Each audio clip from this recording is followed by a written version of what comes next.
Hey everybody, it's Dan the Chess Enthusiast, and today we're going to look at another line in the King's Gambit Accepted called the Kiezeritsky Gambit. Now, there are many lines in the King's Gambit Accepted since it is one of the oldest openings in chess. And I do hope to cover all of the accepted lines, the declined lines, and even the Falkbeer counter gambit in future videos.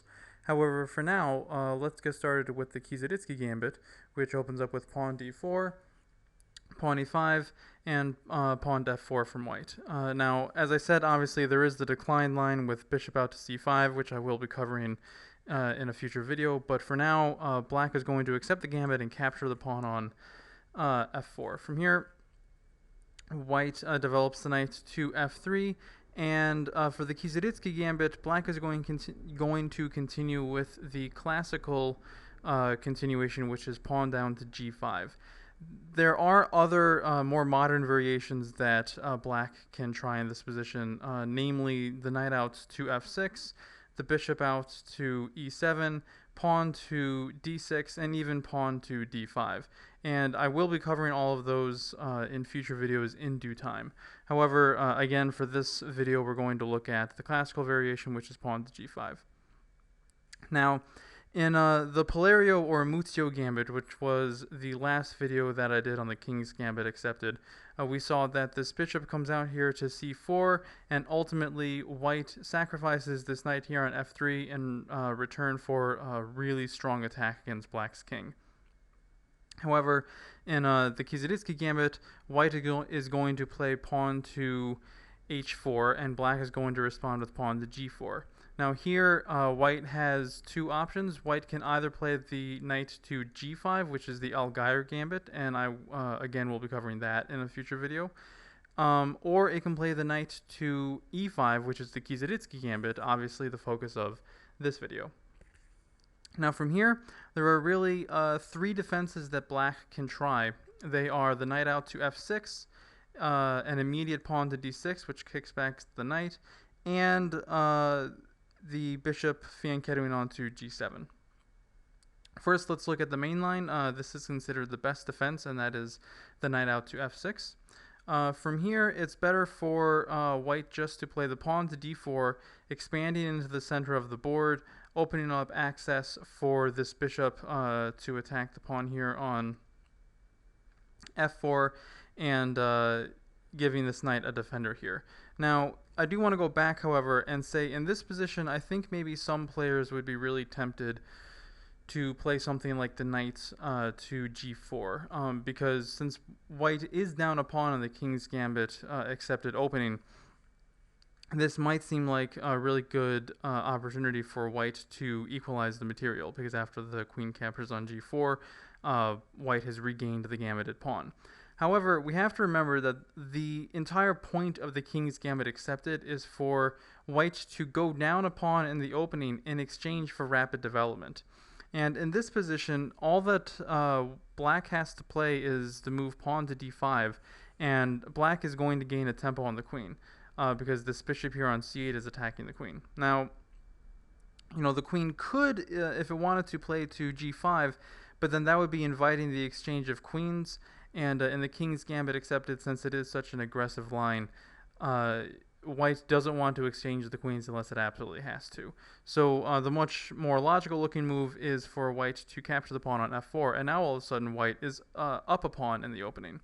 However, after we have the bishop move to d6, again, white is forced to give up a tempo.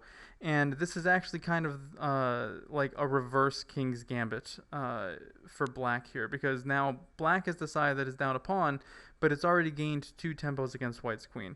This is not what you want to do in the King's Gambit Accepted. For the King's Gambit, when you're playing as white, you want to make black respond to your developing moves and not have to respond to black's developing moves.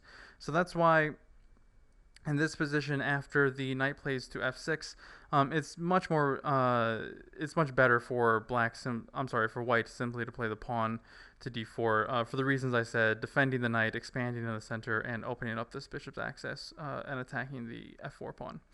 From here, now black is going to play the pawn to d6, and white is going to jump the knight back to d3. Black is going to capture the pawn on e4, and white is going to capture the pawn on f4.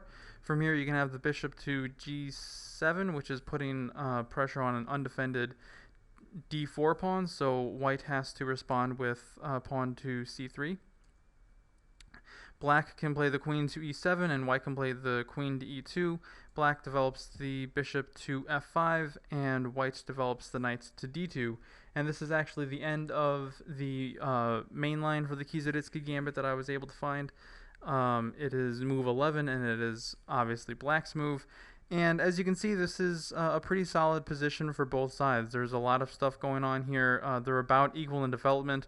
Probably Black is going to want to castle on the king side, and white is actually probably going to castle on the queen side.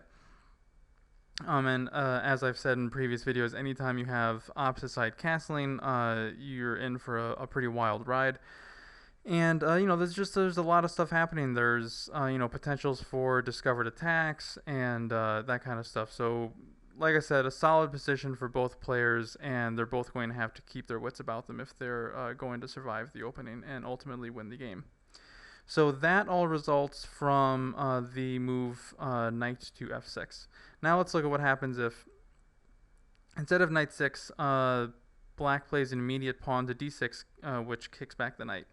Now, in this position, the knight actually has two squares to go to. It can play to d3, but what that is actually doing is hindering the development of this pawn. This pawn can't move forward, which means this bishop is going to have a really hard time getting into the game. And that's why, in this position, it's actually better for white to capture the pawn on g4.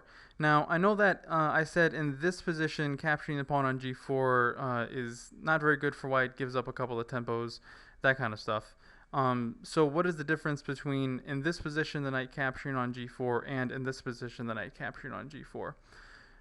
Well, the difference is that if in this position, black decides to capture the knight with the bishop, white can recapture.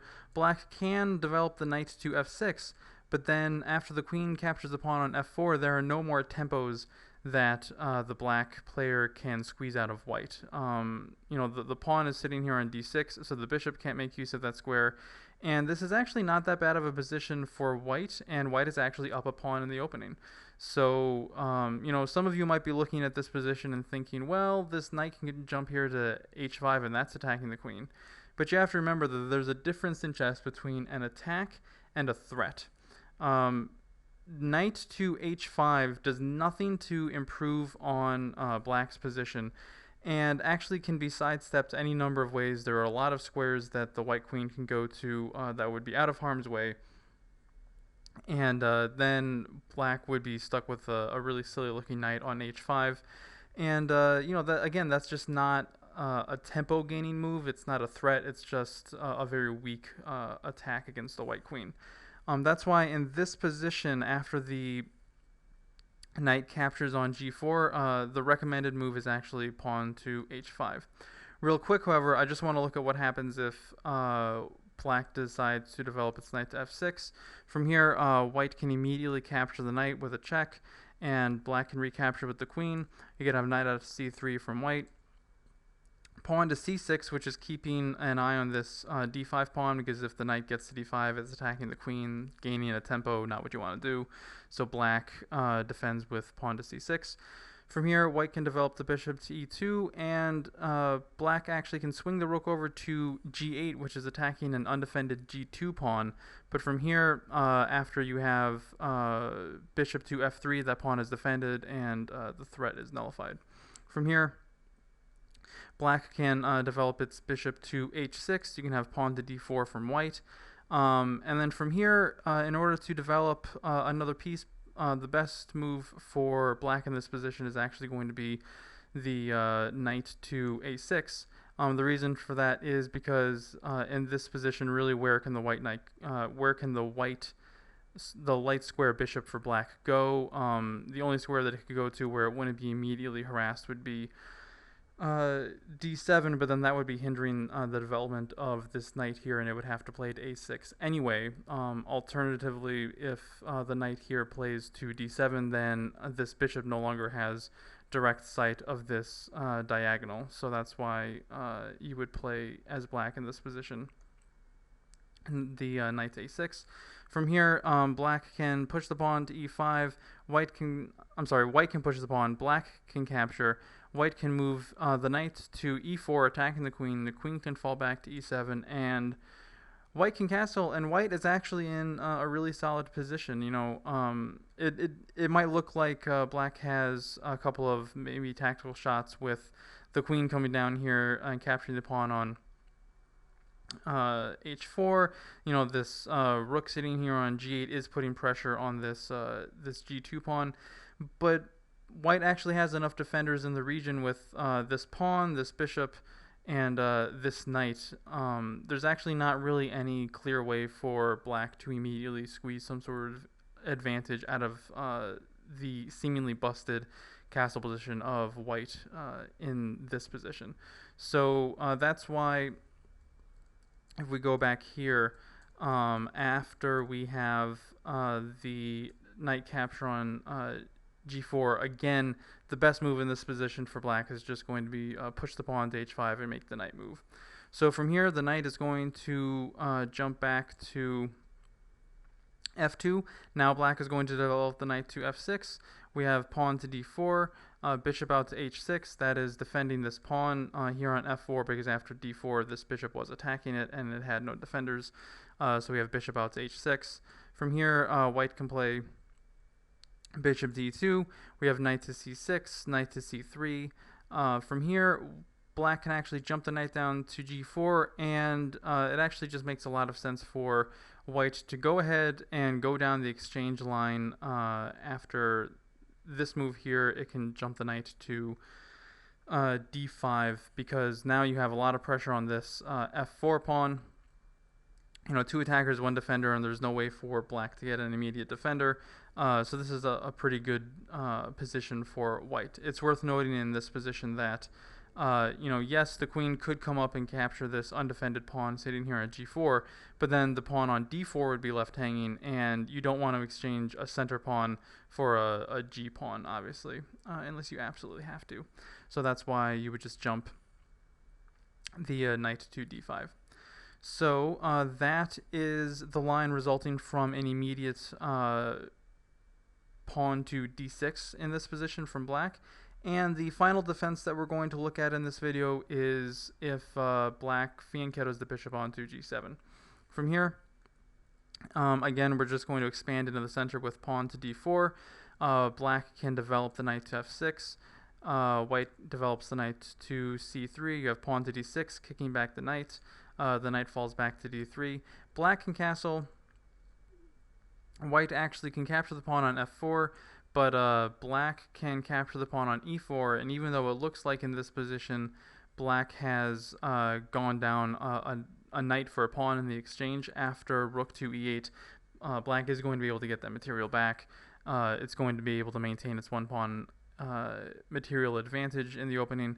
And, you know, it should be said that white's in a little bit of a sticky situation. The best move for white is actually in this position going to be the king up to f2, because it can't castle yet, and putting the bishop onto d3. Well, let me just show you what that would happen. What that would look like if you have bishop to d3 after pawn to d5. You know, this knight's going to fall anyway. And after the pawn captures, it's going to be attacking this knight. It's going to be attacking the bishop, so the bishop's going to have to move. And, you know, it's just better in this position for the king maybe to play to f2. So, yeah, those are all of the variations and the lines that I could find in the Kiezeritsky Gambit. I'm certainly enjoying going over the King's Gambit. The King's Gambit lines, you know, it's a really aggressive opening for white, and one that I'm enjoying playing a lot online. If you have any questions or comments, those are certainly welcome. Be sure to check out the Grandmaster game, and I also just want to make a little announcement in the description bar of my channel on YouTube. You can actually see my an invitation to play me on chess.com and chesscube.com. I would love to play against anybody online on either of those sites. My handle is ChessKaiser. you can get the spelling of that as I said, the description bar of my YouTube channel. And as I said, I would love to play against anybody online at any time. So thanks for watching. Again, questions and comments are welcome, and I hope you enjoyed the video. Take care. Bye.